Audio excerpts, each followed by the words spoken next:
Major funding for this program is made possible by grants from Bank of America, Merrill Lynch, and Perfect Building Maintenance, KILROY Architectural Windows, Inc., New York's Window Company, New York Community Bank, Capital One Bank, Greenberg Traurig, LLP. Additional funding is provided by grants from Akron Gold Brothers, LLC, Briarwood Organization, Beechwood Organization, C.B. Richard Ellis, Cushman and Wakefield, Dime Savings Bank of Williamsburg, Hal Fettner, Durst Fettner Residential, First American Title Insurance Company of New York, FRIEDMAN, LLP, Gemini Real Estate Advisors, LLC, Jack Jaffa and Associates Real Estate Consultants, James D. Kuhn Real Estate Institute at Syracuse University, Madison Realty Capital, Massey Knackle Realty Services, Meridian Capital Group, M&T Bank, Muss Development, LLC, Des Moines Group, Newmark Knight Frank, Orphanides and Associates, SJP Properties, Sterling and Sterling, Stonehenge Partners, Urban American, W Financial Mortgage Fund, the Wickoff Group.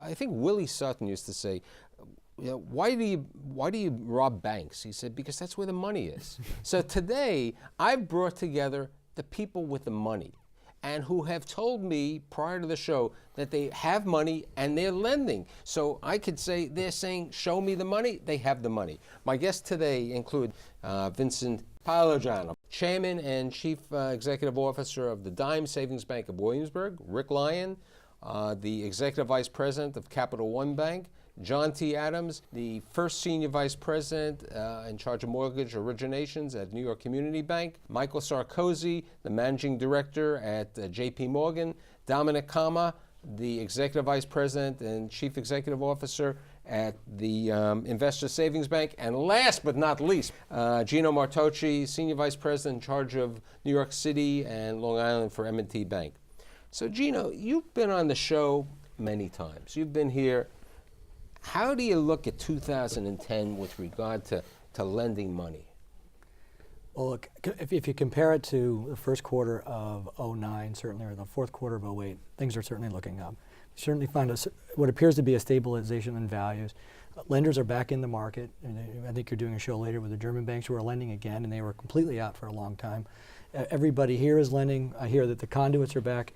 If in a sort of tentative way for the time being, and I think there appear to be green shoots. People I think had to get used to this dramatic fall off that happened in the fall, and now they've sort of have their feet under them and they're willing to make decisions again. And I think transaction volume ought to increase. It's currently still pretty low. With regard to that, how much volume did banks like M&T do last year? So to get a better perspective, how much did you loan If you count refis?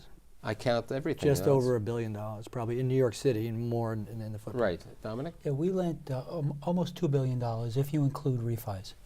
Michael, we'll talk about you in a second, but you went into the business last year back, J.P. Morgan. That's right. In the first 3 quarters, the investment bank did not originate conduit loans. But in the fourth quarter, we re-entered the market and put out a substantial amount of money. John? We did about $3 billion, all new money.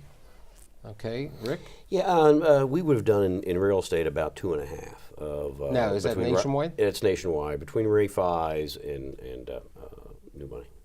We're probably about $500 million, and ours is located 50 miles from our main office, so we're very local. So, we have these numbers. So what are, because all of you are well-capitalized, strong institutions. I mean, you're the Jolly Green Giant, the 850-pound gorilla, J.P. Morgan, but you're the investment bank, not the regular bank. How much do you think you're going to put out this year? 2010. You're going to double your volume? I don't think so. I mean, more like 50% increase probably. Dominic? Yeah, we're looking to, we're projecting that we're going to put out about $1 billion this year. The investment bank will probably put out several $1 billion, perhaps $3 billion. So you're That's gonna our be- hope. That's your hope. John? We hope to be at least to where we were this past year, which is about $3 billion, if not more.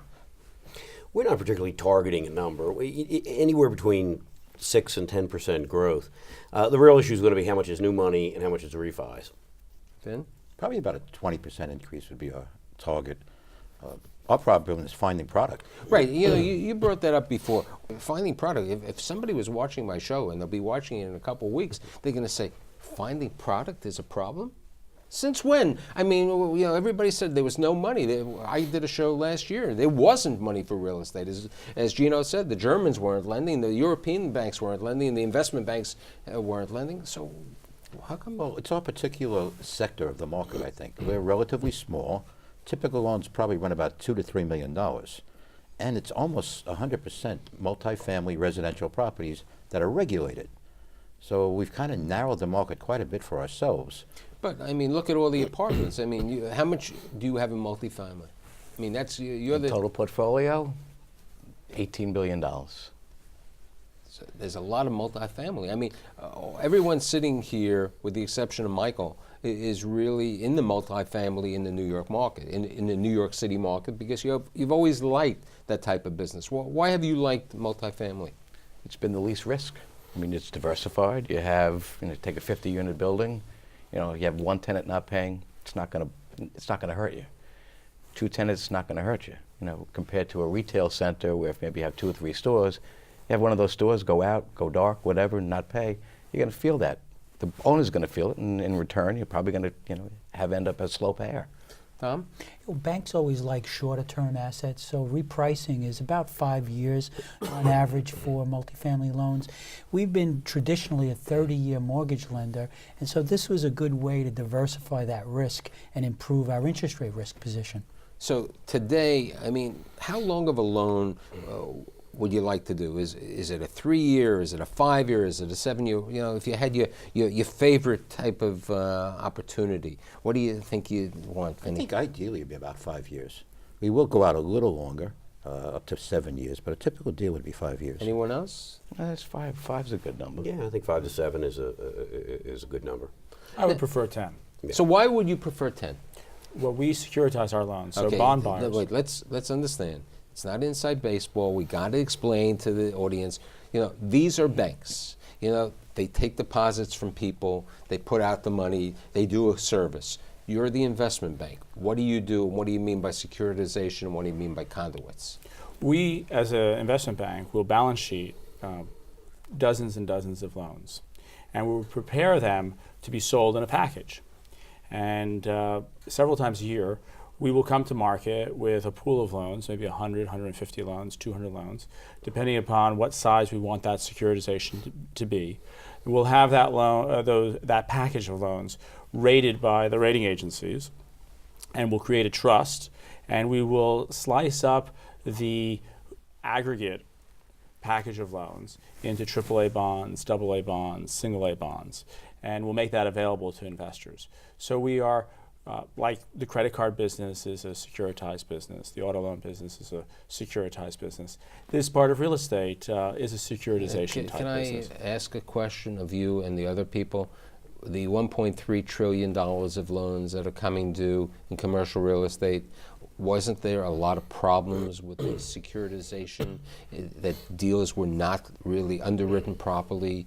These rating agencies, they had people there. I remember doing a lecture for the Mortgage Bankers Association, and I met this young lady from the rating agency, and I said, do you ever look at appraisals? She said, no, we don't look at appraisals. I said, where do you get your insight? I mean, unfortunately, you were the abuse, not you, I'm saying the industry. Why isn't this abuse going to come back to haunt? Well, first, I disagree with the statement that you can disagree, the real estate securitizations are sort of the evil of it all. I would disagree with that. If you look at delinquency rates, I don't think that securitized loans are any more delinquent than commercial loans being held on commercial loan balance sheets. They're probably, roughly the same. And I think that what you read about in the paper today are commercial loan delinquencies more than loans that have been securitized. I think that wait, if you X out development deals on bank balance sheets and just look at cash flowing deals, that's not the case. Right. It just isn't the case. The performance of the securitized commercial mortgages on You guys cash are too flowing nice. I assets want you to is fight about worse, these things. certainly worse than certainly a bank like M&T or frankly certainly in your Well, it's community. probably bank specific and region specific as And well. there is heterogeneity to that too. So bold statements, I just don't agree that that's the case. I mean, I think we look at the numbers, it's not the case. Securitization delinquency rates are sub 10%. Right. So the vast majority of loans are not in special servicing, are not delinquent. I think that it continues to be a market where we can create bonds and sell those bonds to investors. In the last securitization that we did in the fourth quarter of this last year in 2009, it was very well received. There were 2 other securitizations done in the fourth quarter by 2 other investment banks. Those were also well received. The underwriting for those loans were probably more conservative than Extraordinarily tight. Extraordinarily tight. Probably tighter than any commercial bank would be able to achieve on its own, given the leverage points. They kind of looked and smelled more like life company loans, potentially. I think that lending 2.0, as we sort of refer to it, is going to sort of be the benchmark for 2010. But that, there's a big question, and unfortunately, this happens. If we remember the 90s, remember the early 2000s, we go back to the nature of doing loans that we perhaps changed our underwriting. You were doing a loan at 70%, 60%, then everybody else, as you said, the insurance companies, the securitizations, everybody was giving more money. I mean, now, as Gino said earlier, banks last year, some of them weren't even doing. They were basically closed with the exception to a certain dollar level. When do you think we're going to get back to this abuse that happened? I mean, No. Well, the issue is over time we forget our lessons, right? Securitization. That's very short memory. That's the great comment. The issue with securitizations, and credit cards aren't securitized like that. Credit card doesn't pass on the risk. So the underwriting always stays with the institution that underwrote those credit cards, and it kept credit cards from going crazy. So they're performing with unemployment, which is where they would expect. In residential mortgages and commercial mortgages, the underwriting leaves, and you transfer risk to the bondholder.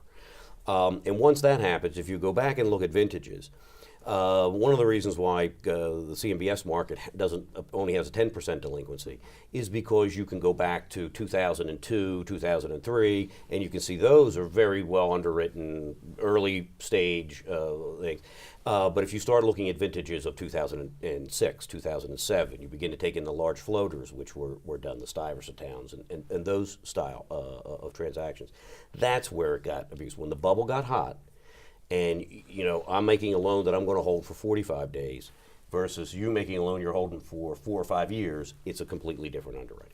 That's not to say we don't need a securitization market. That's We right. absolutely don't No, have enough I capital to supply all the capital needed in the real estate market without a securitization market. I think ultimately it'll come back more like European bonds where there's a first risk position like the Fannie program or whatever where the institutions have to hold a risk. But let's bring that up. Are you a Fannie lender? Yes. So explain to are you a Fannie lender also? On the residential side only. So explain that to my audience. What is a Fannie lender in multifamily? Well, actually discontinued right now. We're using an agency, PHH, which is basically the same type of operation. So what is it for? We actually take the loan, they underwrite it, we close it, we probably hold it for a period of about 10 days, and then sell it to PHH or whatever their agency would be, and they securitize it similar to what you do. So Fannie Mae is the same. You've been doing the same thing with Fannie Yes. Mae. Now, how do you earn a profit on a Fannie Mae deal? We would get a small fee, Do you take any risk? very little risk for a very short period of time. The interest rate risk would be about the only thing. And you have a longer period of that. You talked about 6 weeks to take Well, it that depends risk how for long interest rate we risk. hold Yeah. the loan. Ours is for between 5 and 10 days. But aren't there Fannie Mae lenders who take a risk, keep a piece of the spread? Yes, well, There's various programs on that where you can risk share, you can pari passu with Fannie, you can take first loss position with Fannie, and a variety of that. Yeah. Also service it and pick up a fee as well, correct? yes, you can do that. Right. But we were a originator. We've got not out of that program. We're talking about the 1 to 4 family. Yeah, that's basically with product. PHH, Yeah. you're referring to the one, Yeah, the 1 to yes, 4 families. yes. What about on the multifamily Fannies? Have you done multifamily? We've done Fannie? multifamily also and have gotten out of that program about a year and a half ago now. Why'd you get out of it? Well, first of all, Fannie Mae became extremely difficult to deal with. They're kind of rudderless over there, I think, at this point. And it was lucrative, but we decided it was more headaches than it was worth. So, you know, you talk about lucrative. What's the best type of loan? I know John was saying, you know, when he explained the multifamily before, you know, everybody has to make a certain degree of profitability, which, you know, and there's a risk reward. Which is the best type of loans besides multifamily? Well, if you had to rate the 4 different asset classes, which ones would you put over there? Well, in Manhattan, we like retail, or in New York City, we like retail. I mean, I know that it's considered sort of difficult asset class, but we really like it. We have a huge exposure along Madison Avenue and Broadway and Columbus, lots of stuff in Forest Hills, in the Bronx, and it's performing exceptionally well.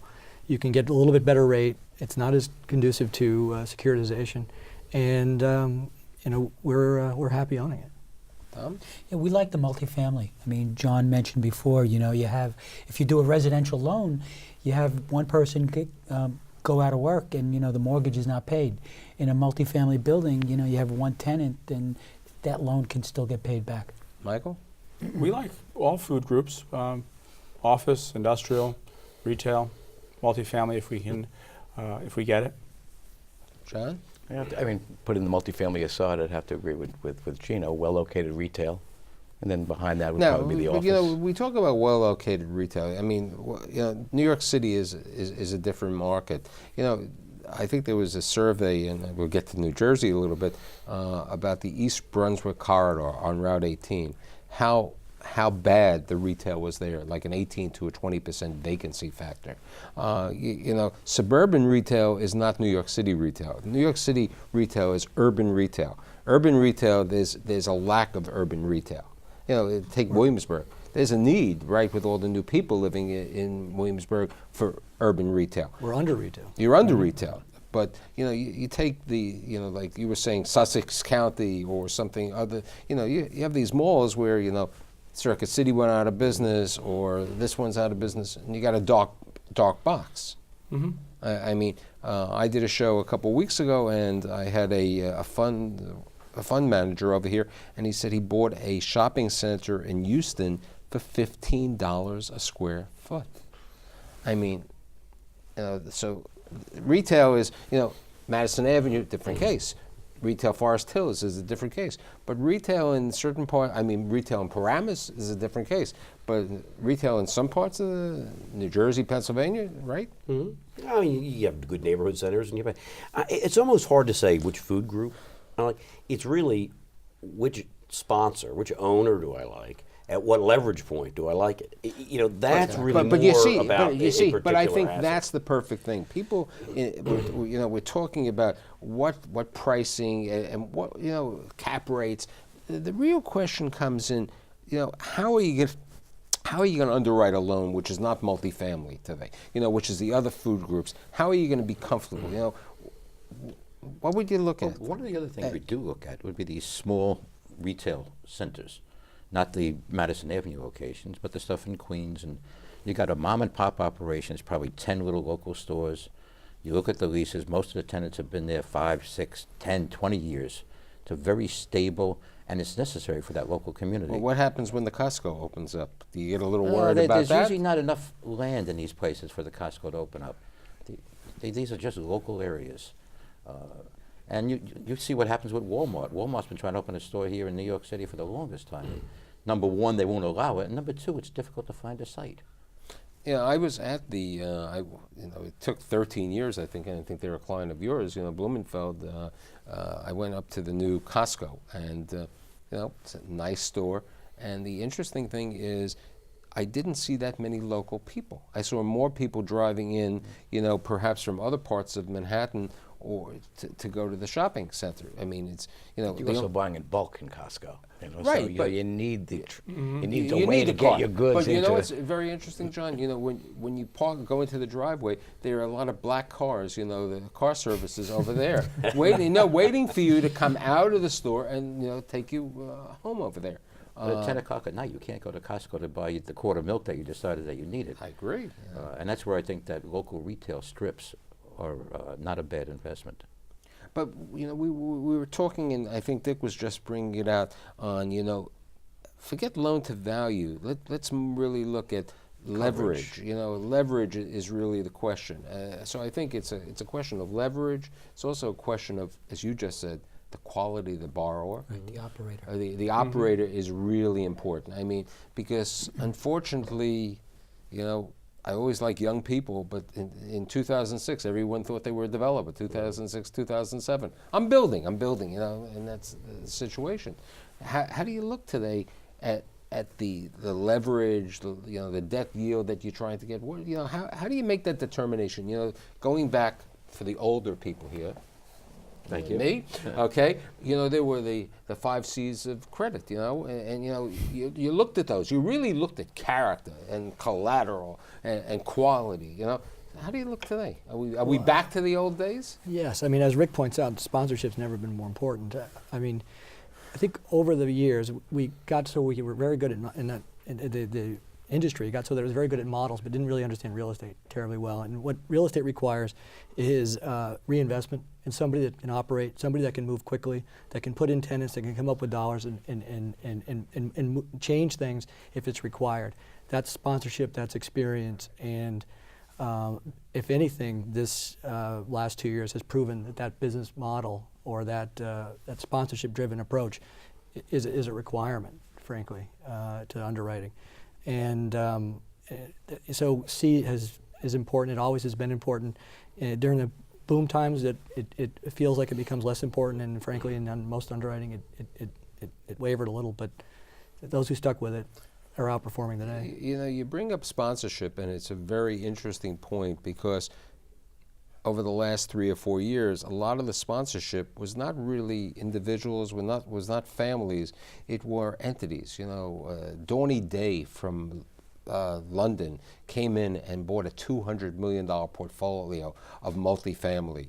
Apollo. They took me out of that portfolio. Yeah, thanks. Apollo Real Estate Advisors bought $300 million. We won't even get to the slide town of the, but you had all these funds who wanted this, who really were not operators. You know, they had people who would number crunch and say, oh, the rent is going to go there, and you know that was the market.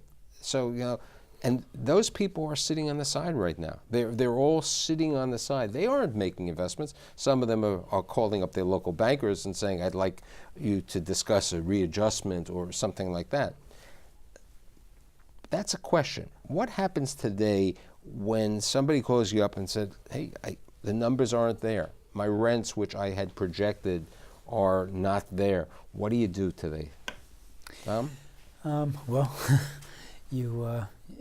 you know, you have to work with them. You have to look at the project. You have to, you know, I think we were saying before, bad things happen to good people sometimes, and you know, you want somebody, and that's why character is so important. You want somebody who's honorable, who comes along and says, "Hey, I have a problem," and you know, you have to work with that person.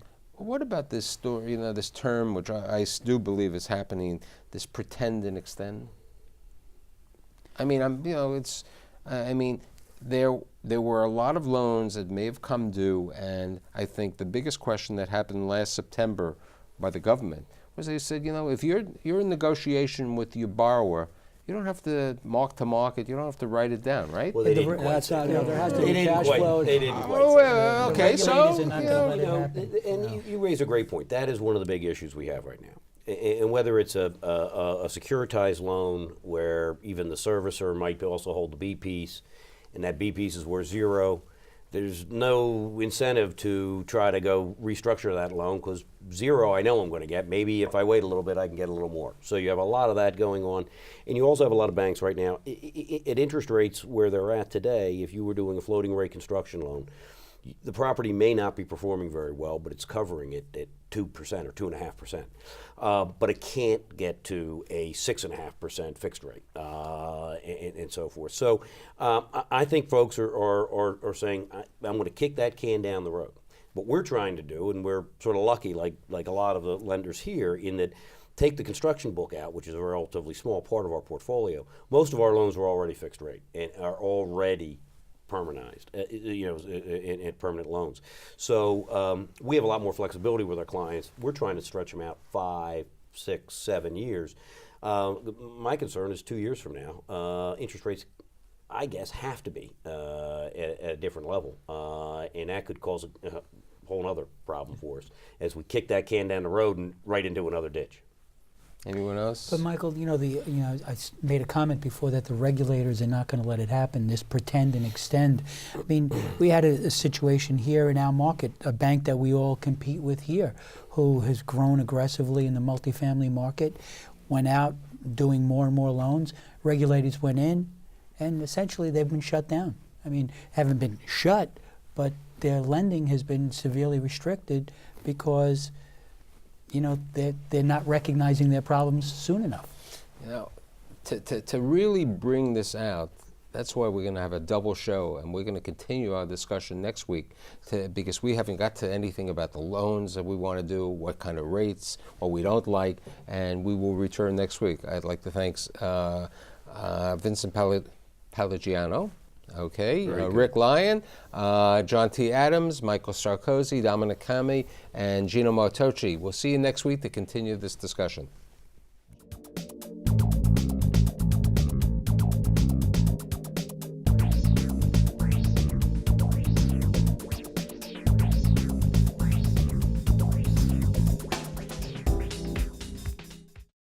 Major funding for this program is made possible by grants from Bank of America, Merrill Lynch, and Perfect Building Maintenance, KILROY Architectural Windows, Inc., New York's Window Company, New York Community Bank, Capital One Bank, Greenberg Traurig, LLP.